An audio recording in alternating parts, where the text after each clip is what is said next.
I hope you all can see my screen. Yes, and I'm also on. Today's lecture is going to be about 2PDA. We know what a PDA is. PDA stands for push down automata. 2PDA basically means that it is a push down automaton with two stacks. Having said this, if I write 3PDA, then that means I have a push down automaton with three stacks. Similarly, I can use 4PDA or 5PDA. And to describe it in a generic way, we can write NPDA, which means N can be of our choice, right? So it can be 100 PDA, it can be 1000 PDA. Okay? Having described how many stacks a PDA can have and the number of stacks can be appended before the letters PDA, I must tell you that there is a big difference between one stack PDA and a two stack PDA, right? If you're using a single stack PDA, it is just useful for solving, or it can be just limited to solving the context free languages, which also includes the regular languages. But it cannot solve languages that are beyond the context free languages. It cannot solve the languages like AN, BN, CN. I'm talking about a single stack PDA. It cannot solve the problem like AN, BN, CN, DN, right? It could not solve the problem AN, BM, CN, and DM, right? We have seen those. So for that, we need there were times when we realized that such problems could have been solved if we had another stack, right? By using another stack, you're going to a totally different paradigm. It is not just increasing its power, it is going to a total different paradigm, to a paradigm which is equivalent to the paradigm of Turing machines. So moving from one stack to two stack means कि आपने उसकी total power भी change कर दी है और उसका concept भी change कर दिए। जो प्रॉब्लम्स अब आप ट्यूरिंग मशीन से सॉल्व कर सकते हैं, वो सारी प्रॉब्लम्स आप टू स्टैक पीडीए से भी सॉल्व कर सकते हैं। For example A N B N C N आप टू स्टैक पीडीए से सॉल्व कर सकते हैं। A N B N C N D N ये भी आप टू स्टैक पीडीए से सॉल्व कर सकते हैं। इक्वल इक्वल तो खैर वैसे ही हो सकती है। फिर जैसे लैंग्वेज है पैलिंड्रोम की भी वैसे भी हो सकती है। फिर जैसे लैंग्वेज है डबल वर्ड की, जैसे लैंग्वेज है हमारे पास स्क्वायर रूट की या स्क्वायर की, ये सारी प्रॉब्लम्स हमारी जो कि हमने पहले नहीं सुनी थी, they can all be solve using two stack PDA, right? And they can be solve as using Turing machines. अगर मैं सर्कल्स की बात करूं, तो जो सर्कल था सबसे अंदर एक हमारा रेगुलर लैंग्वेजेस का था, उसके बाहर हम निकलते थे कॉन्टेक्स्ट फ्री लैंग्वेजेस थे, और उसके बाहर जो है हमारी वो लैंग्वेजेस हैं दैट कैन बी रिकॉग्नाइज्ड, मैं वर्ड यूज करूंगी, बाय ट्यूरिंग मशीन्स। सो जो ट्यूरिंग मशीन्स कर सकती है वही काम हमारा टू स्टैक पीडीए कर सकता है। अच्छा, जो टू स्टैक पीडीए काम कर सकता है, राइट, मैं इसको टू पीडीए लिख दूं, वही काम आपका थ्री पीडीए कर सकते हैं। शायद आसानी से कर सकें, हमें इतनी भाग दौड़ ना करनी पड़े, लेकिन इनकी पावर में कोई एडिशन नहीं है, ये सारी एक दूसरे के इक्वल है। However PDA is not equal to two PDA, right?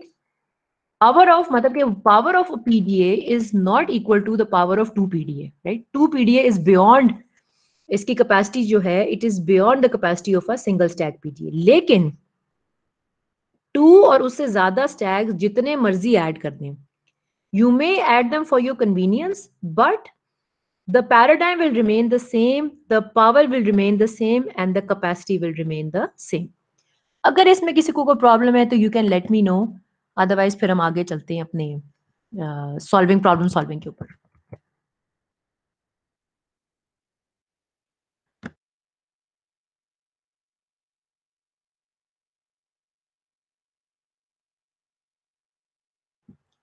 Anybody has any issue?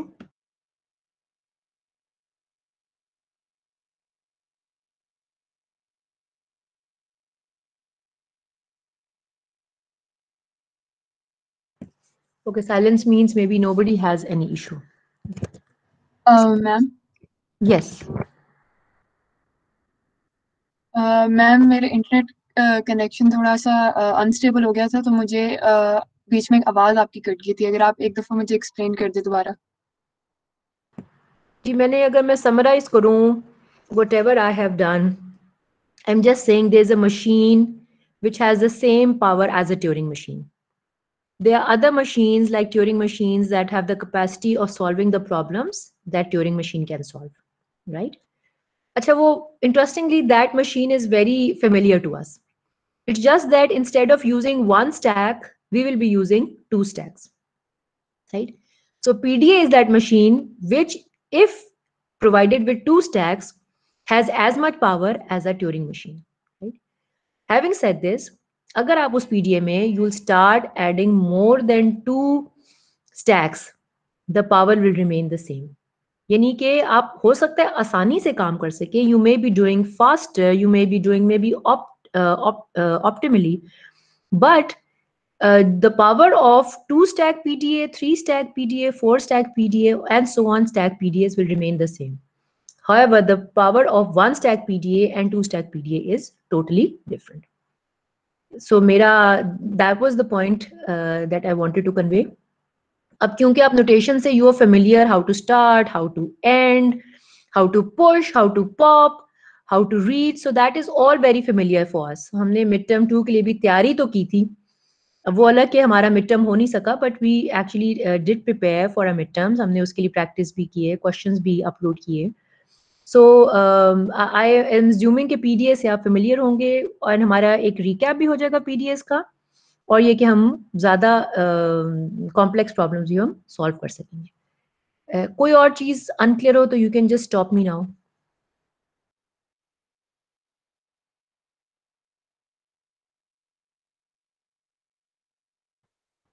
Okay, अब मैं अपनी उस पर जाती हूँ जो हम शेयर किए हुए स्क्रीन, राइट. सो मैंने आपके सामने कुछ समराइज किया है. 2 PDA is equal to 2 PDA is equal to 3 PDA, यानी कि इसकी पावर्स इनकी इक्वल है. ऑफ कोर्स इक्वल तो नहीं हो सकते, 2 स्टैक्स 3 स्टैक्स के इक्वल नहीं है, 3 स्टैक्स 4 स्टैक्स के इक्वल नहीं है. But by equal, I mean they have the same capacity, they can solve the same problem. जो domain आप solve कर सकते हैं वो आपकी same है. Okay. मैं आपके सामने अगर एक बनाऊंगी दिखाऊंगी तो आप कहेंगे, oh, this is so simple, right? So you're very familiar with this notation. It's push and it's pop and it's read. You have start, you have accept, and generally we don't mention the reject states. The only difference is that now we have started labeling the pushs and the pops. You may ignore the marking that are done for read. ठीक है, read को उन्होंने mark इसलिए किए हुए, read 1, read 2, read 3, ताकि जब वो मतलब उसको रेफर कर सके कि this is where we are, right. लेकिन वैसे हमें रीड की मार्किंग की जरूरत नहीं है. However, if you are using more than one stack, आपको पुश और पॉप को लेबल करना पड़ेगा अपने स्टैक के हिसाब से. So if you are using 2 stacks, so आपको पुश और पॉप में बताना पड़ेगा whether you are pushing on to stack number 1 और you are pushing on to stack number 2. So push 1 A वाले 1 वाले के साथ आ जाएगा, पुश 2 दूसरे वाले के साथ आ जाएगा. Similarly, pop के साथ, if you are popping off from stack number 1, you will give it a subscript 1, you'll say pop 1, जैसे कि आपको यहाँ पे नजर आ रहा होगा. और जब when you're popping off from stack number 2, because you know pop में तो फिर confusion हो जाएगी कि जी कौन सा वाला pop करना है. So now you have to be specific about what stack you are talking about. Okay, and then this is the notation, right? इसमें कोई प्रॉब्लम है क्योंकि अब मैं प्रॉब्लम सॉल्विंग की तरफ अब मैं जा रही हूँ.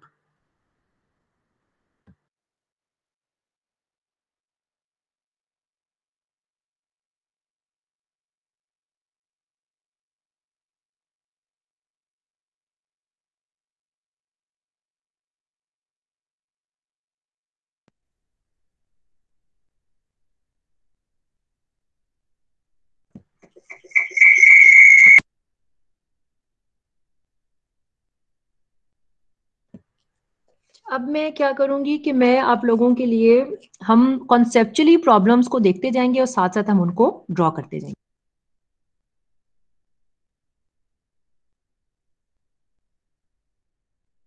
जी, हम प्रॉब्लम्स को कॉन्सेप्चुअली सॉल्व करते जाएंगे यूजिंग द स्टैक्स, जैसे हम कॉन्सेप्चुअली करते हैं, और फिर हम डायग्राम्स को ड्रॉ करते जाएंगे, राइट।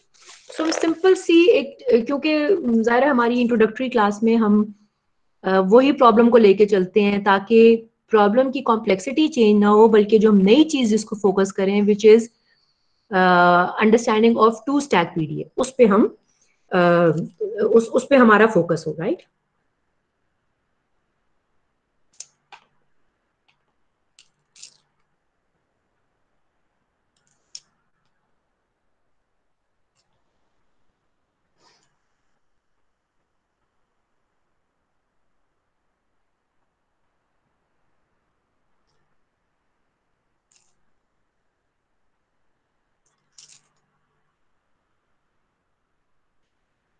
आप लोगों को मेरी स्क्रीन नजर आ रही?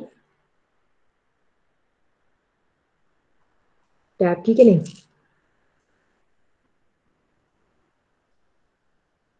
मुझे नहीं नजर आ रही, I don't know why.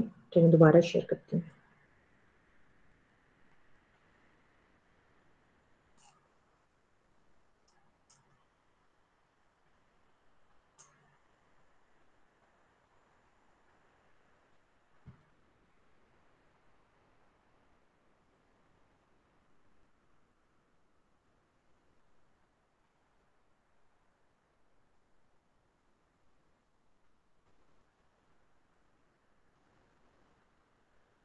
Right, अब नजर आ रही है। जब हम स्टार्ट करेंगे तो हम टिपिकल प्रॉब्लम से स्टार्ट करेंगे, जो कि मैं स्टार्ट करूंगी ए एन और बी एन के साथ।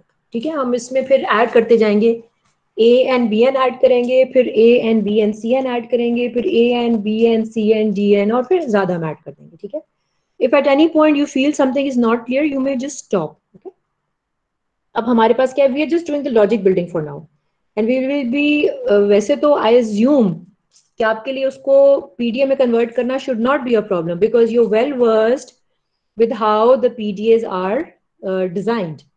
But still, I will go over one or two examples so that we have हमारा एक comprehensive हमारा understanding develop हो जाए। As usual, उसमें क्या होगा, we will have a tape that is just going to be read only.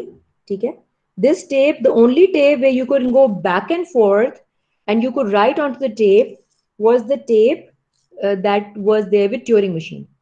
Turing machine के अलावा, whenever we have a tape, it is one time read only and you cannot write onto it. ठीक है, so मैंने आपके सामने वही पुरानी वाली टेप ली, which is unlike the tape we had on the Turing machine.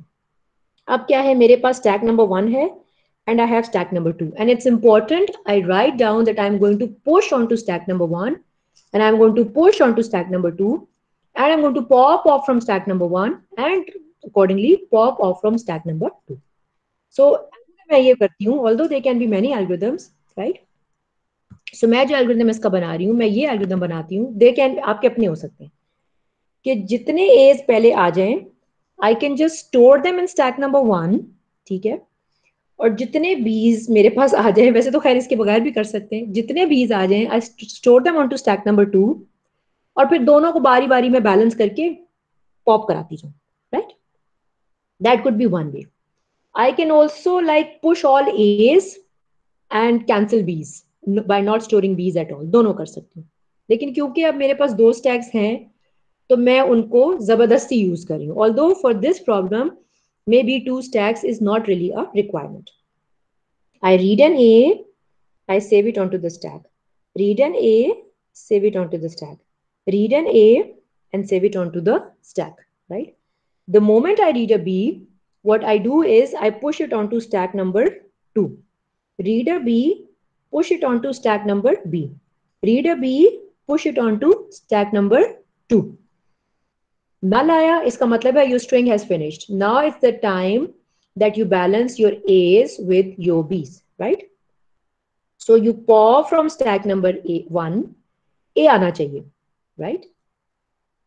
And you pop from stack number 2, B आना चाहिए. cancelled. You pop from stack number 1 A, stack number 2 B, stack number A and stack number 2, right? करते करते जब आप यहां से करेंगे और नल आएगा, यहां से करेंगे नल आएंगे, तो आप कहेंगे अच्छा A में भी नल आ गया, stack 1 में भी नल आ गया और stack 2 में भी नल आ गया. If all three things are giving us empty, then it means your number of A's were equal to your number of B's and they came in that particular order, right? Any questions?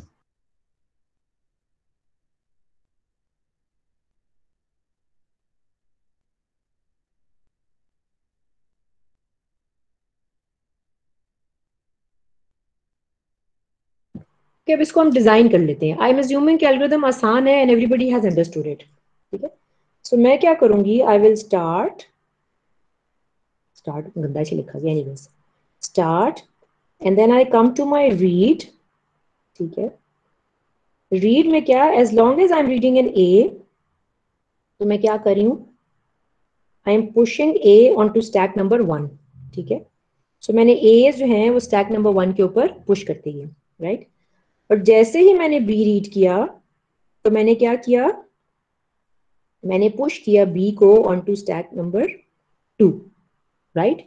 और फिर मैं इस read से बाहर आ जाऊंगी, क्योंकि अगर मैंने इसी रीड पे रही तो फिर मेरी वो कहते हैं ना खिचड़ी बन जाएगी, right. Then I am going to have a mixing of A's and B's, जो कि मुझे नहीं चाहिए. So as long as I'm reading B's, I will keep on pushing B's onto stack number 2. जैसे ही मैंने रीड किया null, now is the time that you start comparing by popping from both the stacks. आप pop करें. अब आपने यहाँ पे आपको पता चल चुका है that your tape is empty. Stack number 1 को जब pop करेंगे तो आपका A आना चाहिए. फिर आपने वही लूप लगा दिया. आपको पता है for computer science people doing things iteratively, repeatedly, recursively, we understand what that means, right? So pop जब हमने 2 को किया, हमारा आना चाहिए B, right? और हमें ये काम करना है repeatedly. So you have to keep on popping from stack number 1 AI, stack number 2 BI, until stack number 1 कहे कि जी कुछ नहीं है. आप कहें ठीक है, हम चेक कर लेते हैं stack number 2. तो stack number 2 को भी null होना चाहिए, right? And we know उसको null ही होना चाहिए, and then that's the point that you should be accepting, right? Anybody has any questions?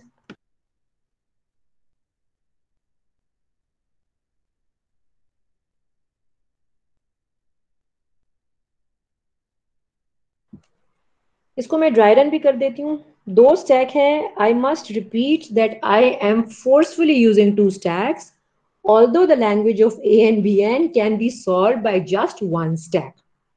Having said this, it cannot be solved without having any memory element. You need to have at least 1 stack to be able to solve this problem. So stack number 1, stack number 2. Let's say आपकी जो input है वो है, ये आपकी tape के ऊपर पड़ा है. लेट्स से ये पड़ा है. सो यू रीड किया, आप स्टार्ट पर आए, आप रीड पर आए, रीड किया, you read an A. So you come over here, you push A onto stack number 1. You come again, you read an A and you push it onto stack number 1 again. You're again on read, you read a B. B को read किया तो आपने B को push किया onto stack number 2 and you come to this read now, right? So this reinforces the concept of having separate reads if you cannot allow intermixing of A's and B's. So again, you read and you read a B, you push B onto stack number 2. उसके बाद जब आपने read किया तो you read off a null. It means the first part of storing or reading your elements is over. Now is the time that you start comparing them. So you come to pop from stack number 1. It should be an A, yes. Pop number 2, it should be a B, right? It means कि इसके अलावा कोई भी output होगी, so your system is going to crash and is going to indicate that something is wrong. You come back again, pop number 1, pop an A, pop number 2, pop a B. Until you pop, what do you pop?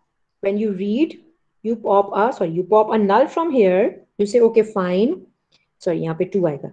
You check stack number 2. You pop a null from here. Say, okay, since the number of A's were equal to number of B's, so my string is a valid word in the language A N B N.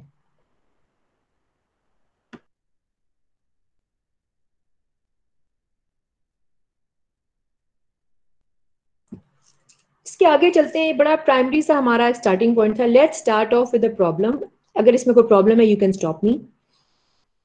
I will be happy to answer your questions that you have at this point.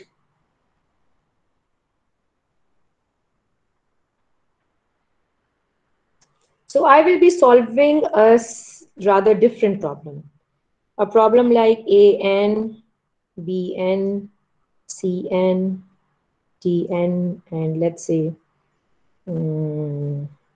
EN भी डाल देते हैं. Let's see. We know this problem is just not solvable by one stack. We need to have more than one stacks if we want to solve this problem, right? This is not a context-free language. ये हमें ये बात पता है. अब इसको solve कैसे करेंगे?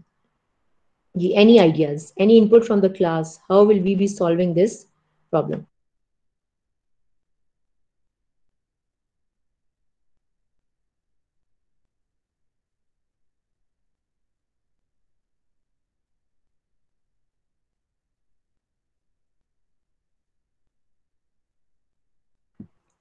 How we will be solving this problem?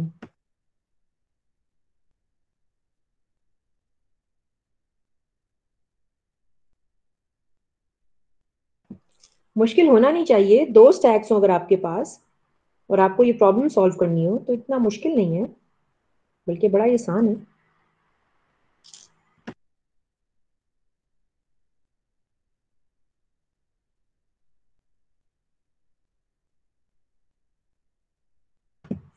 चलिए मैं ही बता देती हूँ आपको.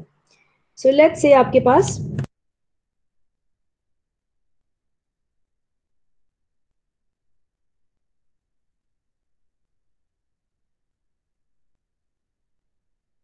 let's say this is your input string. Language आपके सामने है. Language आपके सामने है. A's, B's, C's, D's, E's in that particular order. They all have to be equal to each other.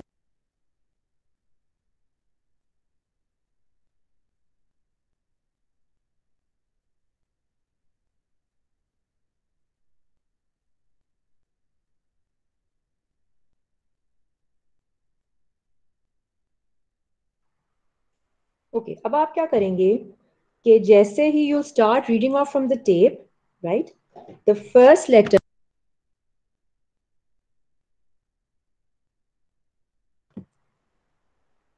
what you'll do is you start reading off from the tape. ठीक है? You will read an A and you'll save A's onto stack number 1, right? And then let's read what Hassan has to say.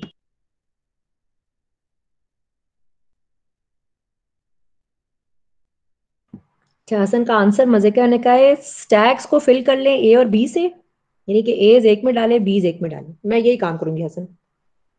फिर मैंने बीज इसमें डाल दिया. अब देखिएगा इसकी लिमिटेशन क्या है. फिर आप कंपेयर करें और पॉप करें सी के साथ. अब आप देखिए जैसे ही सी रीड करते हैं तो हमने ए को भी पॉप कराया, बी को भी पॉप कराया. सी आ गया तो ए को भी पॉप कराया और बी को भी पॉप कराया. Right? Now what has happened is we have compared A's with B's and with C's. What about D and E? Now when D's come, we push them onto stack number 1, and when E's come, we push them onto stack number 2. What is the drawback of this approach? What is wrong with this approach?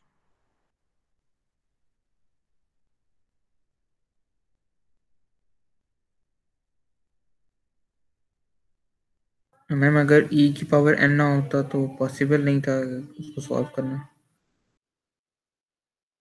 नहीं, इसमें अब हमने इसको 2 independent problem में convert कर दिया है. एक हमने एस बी सीज को कंपेयर कर लिया और दूसरा हमने डीज और ईज को कंपेयर कर लिया. सो हमने क्या करना है, एज को बीस से करना है बीज को सी से करना है, सी को डी से करना है और डी को ई से करना है, तभी हम कह सकेंगे that all 5 of them are equal to each other, right. इसको मैं आपको दोबारा करके बताती हूँ।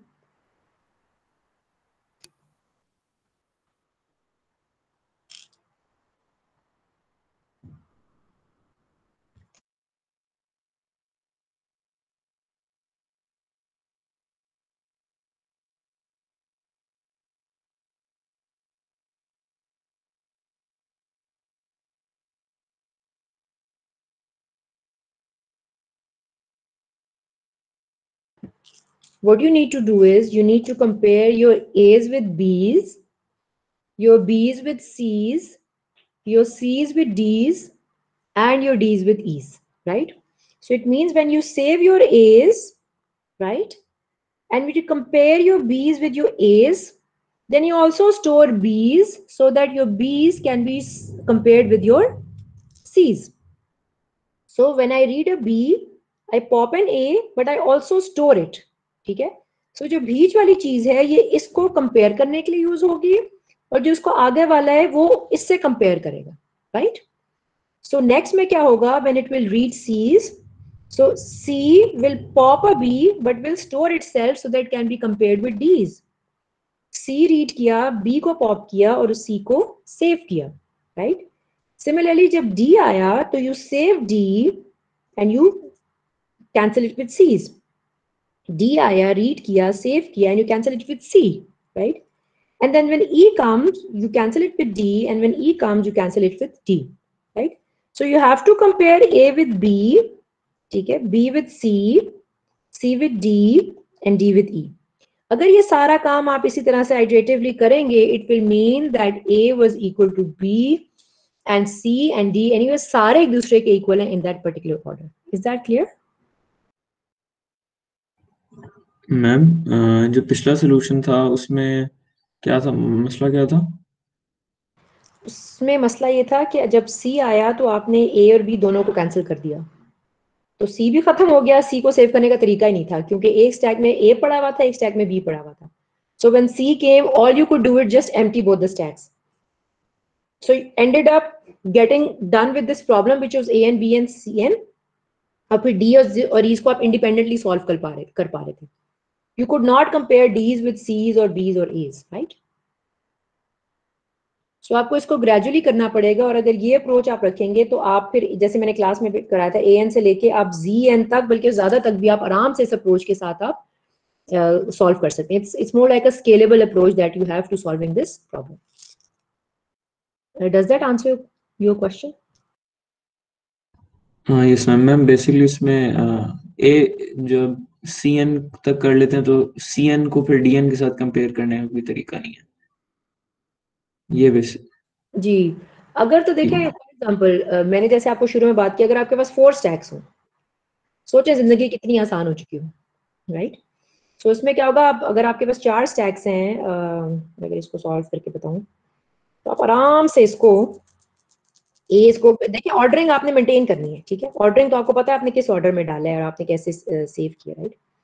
सो सॉरी, अगर आपके पास स्टैक्स हों 1, मतलब अगर आपके पास 4 पीडीएफ से सॉल्व करना हो, ठीक है? सो आप क्या करें, ए सारे यहाँ डाल दें, बी सारे यहाँ डाल दें, सी सारे यहाँ डाल दें, डी सारे यहाँ डाल दें और जब बी आए तो एक एक करके आप कैंसिल करते जाए, फिर अगला है फिर एक एक करके कैंसिल करते जाए, right? That's one way. But if you just have 2 stacks, तो if you just have 2 stacks, फिर आपको ज़ाहिर है अपनी लॉजिक को थोड़ा सा कॉम्प्लेक्स करना पड़ता है। So there's always a trade off.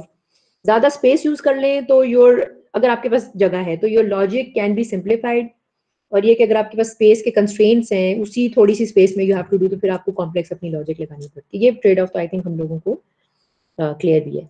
अगर अभी भी क्लियर नहीं, जस्ट लेट मी नो। समझ आ गया मैम, थैंक यू।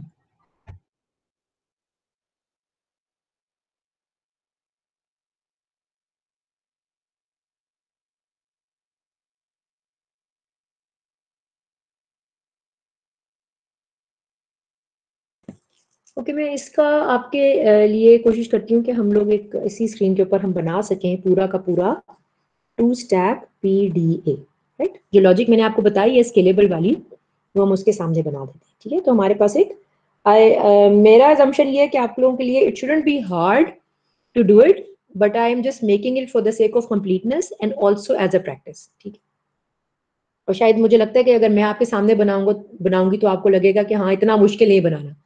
जब आपको बनी बनाई सामने नजर आती है तो फिर शायद आप लोग घबरा जाते हैं। एज अ ह्यूमन इंस्टिंक्ट है कि शायद हम चीज को देखते हैं अनफेमिलियर हो तो हम शायद इतना कंफर्टेबल नहीं रहते हैं।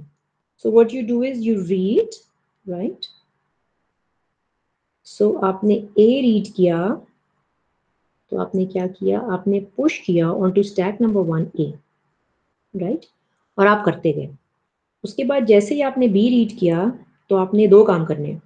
एक तो ये करना है कि आई थिंक पहले इसको पुश कर लेते हैं। एक तो ये काम करना है कि आपने पुश करना है on to stack number 2 B को करना है। फिर आपने क्या करना है, आपने पॉप करना है। ये हमने अभी लॉजिक बनाई है उसके हिसाब से, राइट? पॉप करना है हमने स्टैक नंबर 1 से, राइट? और हम क्या एक्सपेक्ट कर रहे हैं इस वक्त, हम एक्सपेक्ट कर रहे हैं कि हमारा निकलेगा ए। ये करने के बाद हमें दोबारा, आपको पता है इस रीड को हमने दोबारा वापस नहीं जाना, because we don't want a chaotic interleaved occurrence of A's or B's or C's or D's, right? So we have to keep their occurrences separate. जब तक as long as we reading B's, हम लोग क्या काम करेंगे, we will just keep on repeating this. B आया, push किया stack number 2 पे, पॉप किया स्टैक नंबर 1 से, A आया और हमने रीड किया। जैसे ही हमने रीड किया C, तब हम क्या होगा, अब हम क्या करेंगे, स्टैक सी में जब रीड करेंगे तो हम assumption ये है हमारी कि हमारे एज जो हैं वो खाली हो चुके होंगे, सो हमारा stack number 1 should be empty. अगर नहीं भी एम्प्टी है तो जब हम एक्सेप्ट करेंगे वी मेक श्योर कि एम्प्टी हो और कोई पेंडिंग ए हमारे पास ना पड़े। सो आपने स्टैक नंबर 1 जो कि अब ए से एम्प्टी हो चुका है, हमने उसमें सीज पुश कर दिए और मैंने क्या किया, मैंने किया पॉप। अब मैं स्टैक नंबर 2 से पॉप करी हूँ, स्टैक नंबर 2 से क्या पॉप होना चाहिए, बी पॉप होना चाहिए। और दोबारा से I am going to go to a new read, ठीक है, जो कि सी रीड करता जा रहा है, right? Until you read a D, right? D read होगा तो आप क्या करेंगे, अच्छा मैं अगर आप परमिशन दें तो मैं स्पेस की वजह से अगर यहाँ पे खत्म कर सकूं, ई को हटा दूं ताकि हम यहीं इसी पे खत्म कर लें, राइट? वरना हमारा खत्म नहीं होगा, फिनिश नहीं होगा। ओके, लॉजिक वही है उसकी, राइट? सो जैसे ही आपने डी रीड किया तो आप क्या करेंगे, you will not push it on to the stack, but what you will do is you will pop. और आप कहाँ से पॉप करेंगे, आप स्टैक नंबर सी, कौन से में हमने पुश किया था, 1 से आप करेंगे तो आपका सी आना चाहिए, राइट? आप क्या करेंगे, you will not save D's now because you don't need to compare D's with anything, just compare with C's and then you let it गो।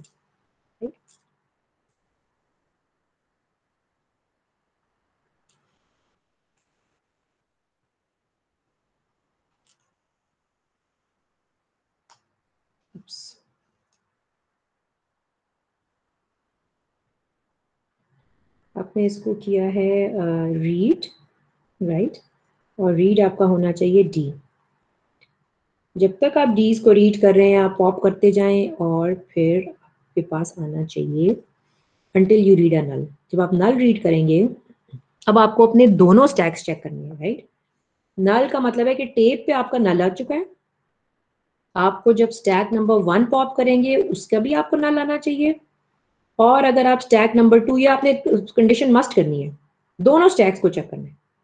सो करना चाहिए only when you are done with all of them, तो जो है आप कहेंगे कि हाँ जी ये मेरा my string was such that my number of A's were equal to number of B's were equal to number of C's were equal to number of D's in that order, right? Is that clear to everybody?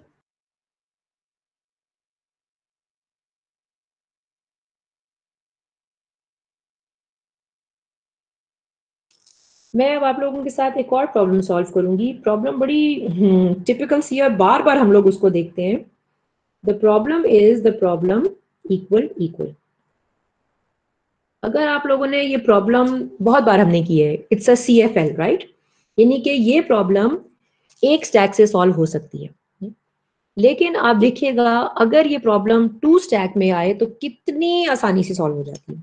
And if it comes with one stack, तो अगर आपको याद हो हमने जो इसकी PDF बनाई थी, that was pretty complex, right? काफी हमें उसको बार बार सोचना पड़ा था, रिवाइज करना पड़ा था, बड़े एरोज आगे पीछे करने पड़े थे। सो अगर आप इसको CFL से करेंगे, 2 स्टैक से करेंगे, 2 PDA से, तो क्या है ये 2 स्टैक PDA से, यानी कि A's और B's आपके बराबर होने चाहिए। The algorithm is very easy. In one stack, you keep on pushing your A's. In the other stack, you keep on pushing your B's until there's nothing to read. And then you keep on comparing the 2 buckets and you're good to go. So let's say you have something like this.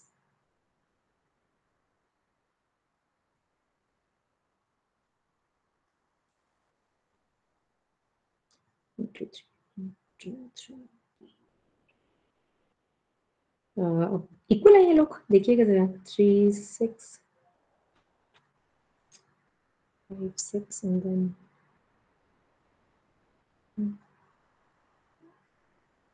नहीं, एक ए ज्यादा है, right? आप equal है ये? Okay, अब algorithm आप देखें, एल्गोरिथम बड़ा ही आसान है। I'm just going to be using 2 stacks. With 1 stack, it is also doable, but it had quite a complex logic. So with 2 stacks, it becomes nothing more than sorting 2 types of balls into buckets, nothing else. So this is A goes in stack number 1, B goes in stack number 2, because the ordering doesn't matter. So दो रंग की balls हैं and you're just throwing them in different buckets depending upon the type of the ball. So B आ गया इधर, B आ गया इधर। oh sorry, मैं जरा बड़ा बनाऊं।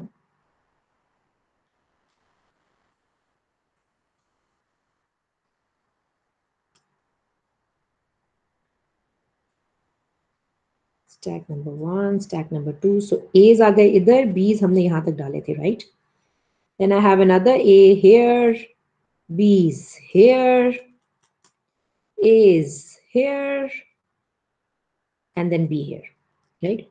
So this is you're reading and you're storing, and once you're done with this phase, means you read a null over here, you say now it is time to compare. आप एक bucket में से एक ball निकालें, दूसरे bucket में से दूसरा बॉल निकालें, and you're good to go. So A cancels this B, खत्म. A cancels with D, over. A cancels with D, over. A cancels this B, over. A cancels this A, over. A cancels this B, over. This null and null, which means number of A's were equal to your number of B's, right? I don't think I need to come up with the machine 2 stack PDA. If you feel I can draw it for you, but I think it is quite easy if you do it for yourself. जैसा आप लोग कहते हैं।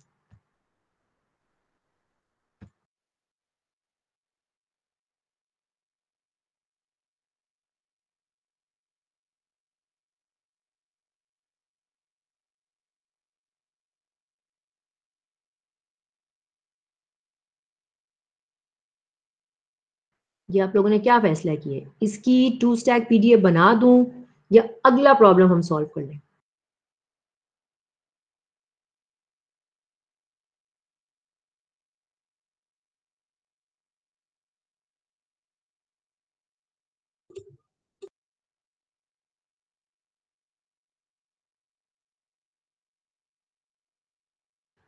चलिए, that's great. सो मेरी assumption ये है कि you are comfortable with the notation of 2 stack PDA।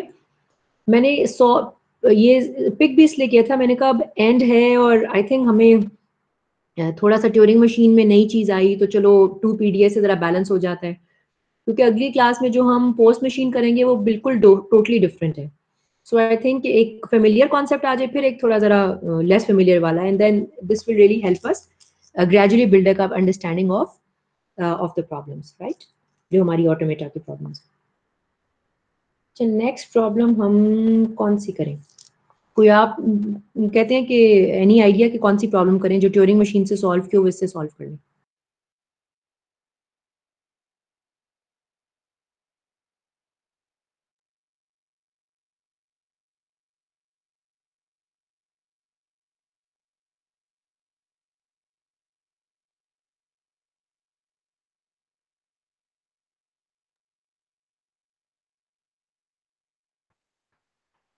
कोई आइडिया नहीं, मैं कोई पिक कर लूं?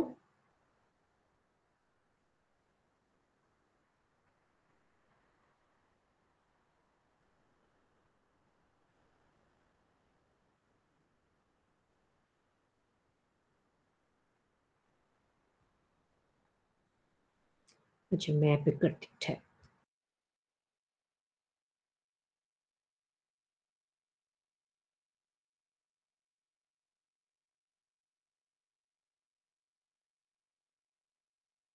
आपकी असाइनमेंट में एक प्रॉब्लम है जिसका नाम है वेरी इक्वल। ठीक है, अच्छा ये कॉम्प्लेक्स इसलिए है क्योंकि if I very equal is a language where number of A's, total number of A's in a given word is equal to total number of b's in that given word is equal to total number of c's, sorry, in that given word, right? So equal is when total number of a's in a given word is equal to total number of b's in the given word, in the same word. Very equal means that your a's and your b's and your c's in a given word are all equal to each other, no matter how spread they are, right? So very equal ko I will try to solve it using two ways. One is by using by using 3-stack PTA, and one by using 2-stack PTA. So first I will start with 3-stack PTA. ठीक है, आपको अंदाजा हो रहा होगा कि 3-stack PTA में करना इसके लिए कोई मसला नहीं है. For example, I have a sample word A B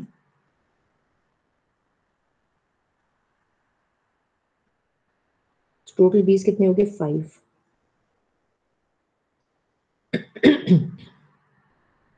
अब आप देखें कि अगर मेरे पास 3 स्टैक्स हों तो मेरे लिए इसको करना काफी आसान है. सो मैं एक स्टैक नंबर 1 जो है वो एज के लिए सेट कर लेती हूँ, स्टैक नंबर 2 बीस के लिए कर लेती हूँ, स्टैक नंबर 3 जो है वो मैं सीज कर लेती हूँ. आते जाएंगे डालते जाएंगे, और वन मोर ए 4. अच्छा चलिए, okay. आते जाएंगे डालते जाएंगे, जब खत्म हो जाएंगे तो उनको बैलेंस कर लेंगे, right? couldn't be an easier solution. So you have A's, कोई लड़ाई कोई कंपटीशन कोई कॉम्प्लेक्स वो लॉजिक नहीं है. B C C C C, then it's B B B and B, right? Then it's a C A A, right? So हम ये करते जाएंगे. ओके, अब हमने क्या रीड किया? नल. So the tape has ended. Now it's time to start popping off in a sequence. So you balance pop A with a B with a C. Balance हो गया. A with the B with the C. Balance हो गया. A with the B with the C. A B C. A B C. क्या pop किया? Null. क्या pop किया? Null. क्या pop किया? Null. So when all three stacks, when popped at the end and they pop off a null, it means that your number of A's were equal to your number of B's were equal to your number of C's, right? Everybody is clear with this?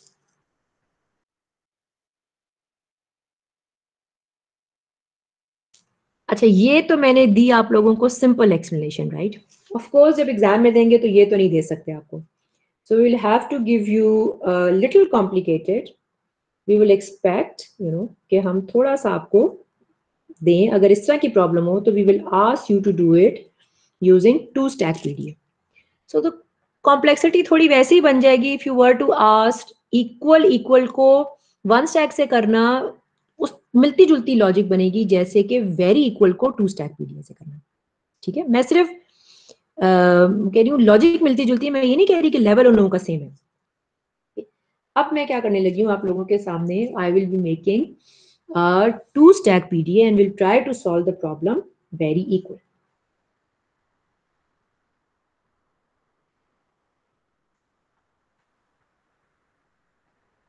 Which means कि आपके A's, B's और C's एक दूसरे के बराबर होने चाहिए. अच्छा, मैंने स्ट्रिंग कौन सी चूज की थी? मैंने स्ट्रिंग की थी ए.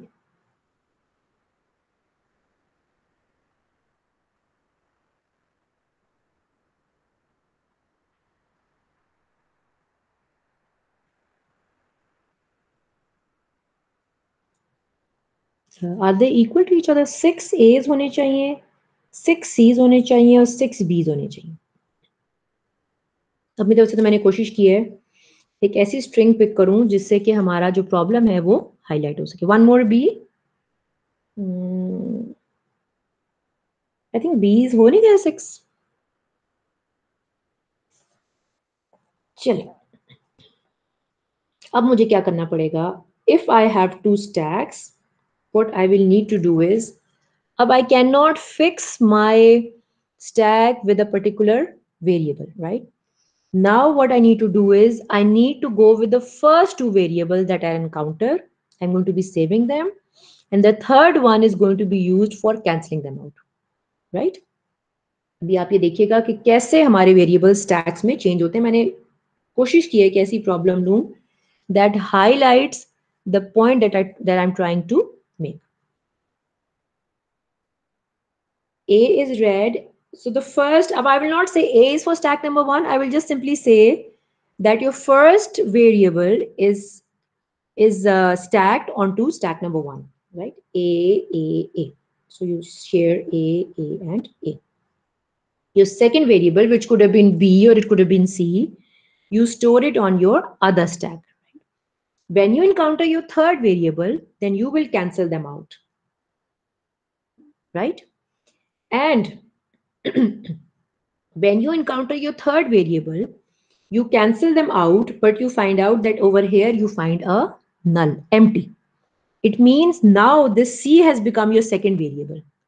And now you will store C's in your stack number 2 and A's in your stack number 1. So as long as you are having C's, you will keep on storing them. Yeah, same. So as long as you have C's, you will keep on storing them onto stack number 2, right? Now when you read a B, so B is the third variable that you're talking about. Okay? Third variable jab aaya, so you will cancel 1 from here and you will cancel 1 from.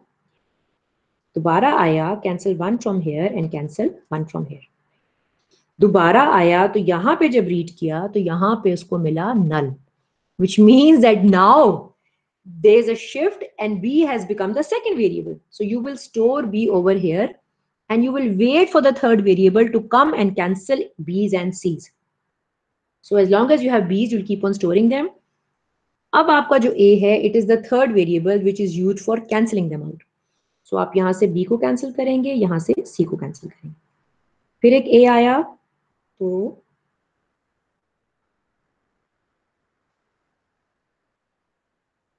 कुछ गलत हो गया? Ma'am I think 5 C's होंगे instead of 6 because एक C पहले cancel हो गया था ना।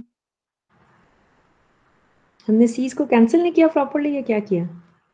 मैम हमने एक एक्स्ट्रा डाल दिया। जो हमारे पास पहला C आया था वो तो हम स्टैक में स्टोर नहीं करेंगे बिकॉज हमारे पास B होगा स्टैक में। जब वो नल है तो वो बेसिकली सेकंड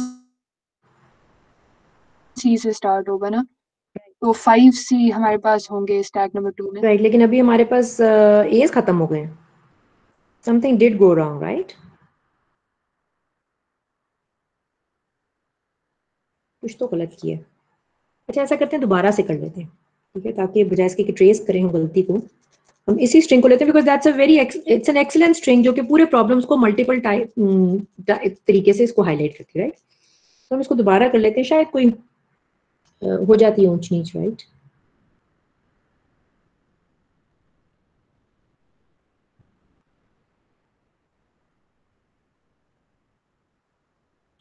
ठीक है, कुछ इस तरह की हम बना देते हैं। So now I have 4 A's and 2, और ये मेरे पास 6 हो गए, राइट? स्टैक्स में अपने बना देती हूँ, स्टैक्स में अपने स्टैक नंबर 1, स्टैक नंबर 2, ठीक है। सो जो पहला एलिमेंट आएगा उसको 1 में डाल देंगे, और फिर चलिए अब जरा let's see how it can be done. Colour change कर लेती हूँ। सो एज पहले वाले स्टैक में आ गए, 2 3 4, 1 2 3 4। अब आप लोग भी ज्यादा ध्यान रखिएगा, मिस्टेक हो तो you can also point it out. So B is the second variable that is saved in the second stack. And when the first C comes, it becomes like the third variable, which is used for cancelling the other two out. So you cancel B and you cancel an A. So essentially you've cancelled these three together, right? अब क्या है, when you encounter this C, you also think that it's still the third variable, but actually it's not, because when you will pop because when you will pop an A, right, and you will pop from here, you will find a null.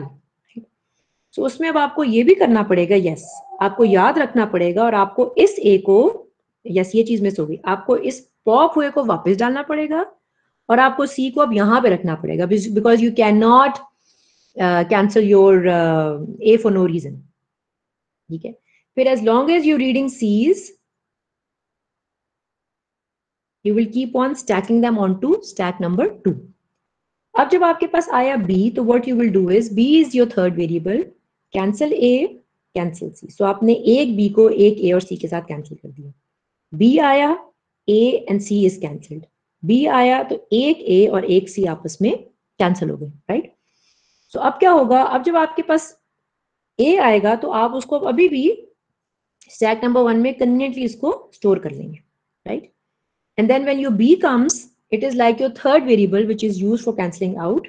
So B is read, A is cancelled, C is cancelled, and when B is read, A is cancelled and C is cancelled, right? अब सही है logic?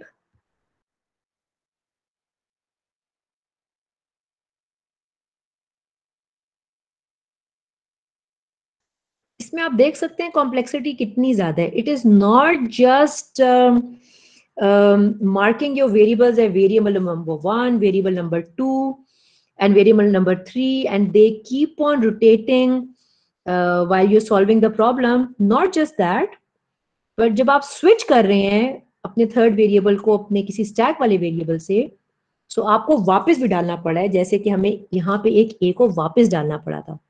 So you also need to take care of this as well.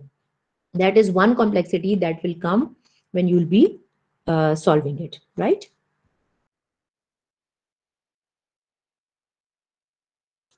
मैं इसकी draw नहीं करूंगी, इसकी आप एक बार प्रैक्टिस करिएगा, तो इंशाल्लाह फिर हम जब एक हमारी रिवीजन क्लास होगी ऑन दिस पीडीए, उसमें we will be discussing it.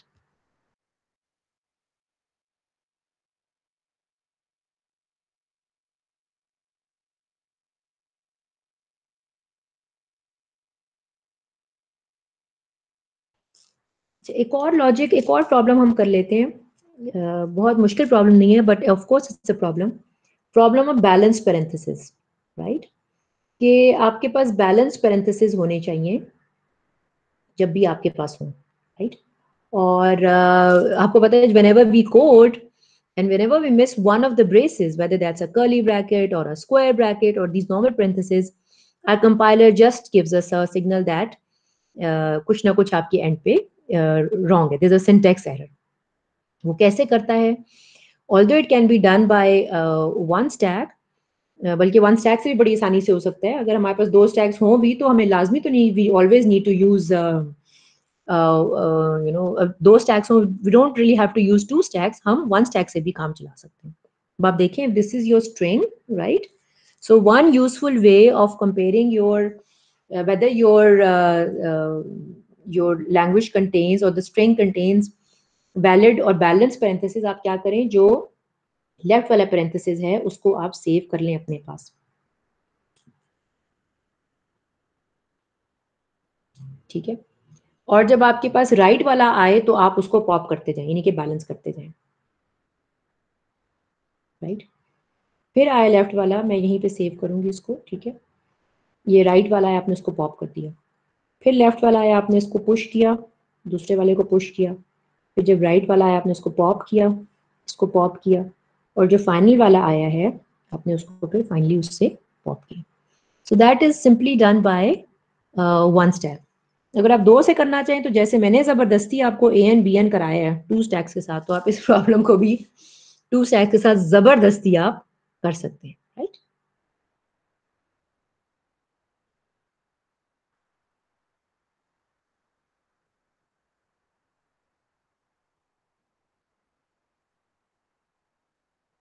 बल्कि मेरे ख्याल से आप इसमें दो स्टैक्स के नहीं कर सकते, क्योंकि ऐसी ऑर्डरिंग ना आ जाए कि आप गलत कर बैठे. कि नहीं आ सकती?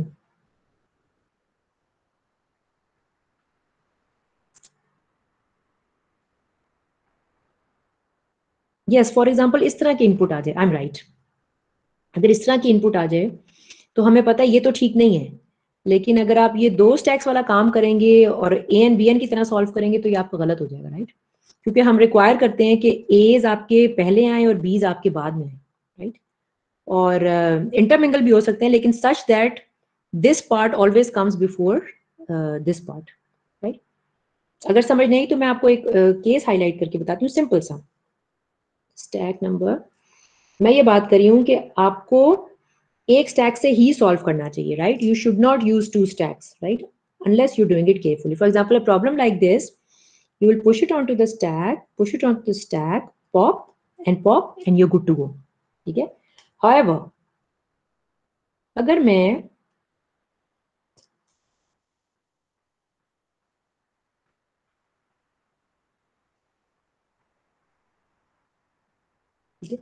अगर मैं ऐसी लैंग्वेज लेती हूँ जिसमें बैलेंस तो है but the ordering is not correct, right?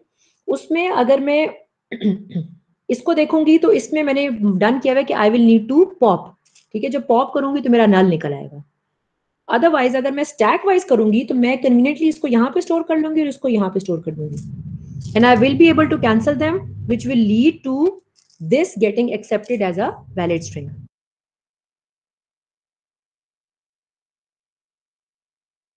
I hope you understand this, whatever point I wanted to make.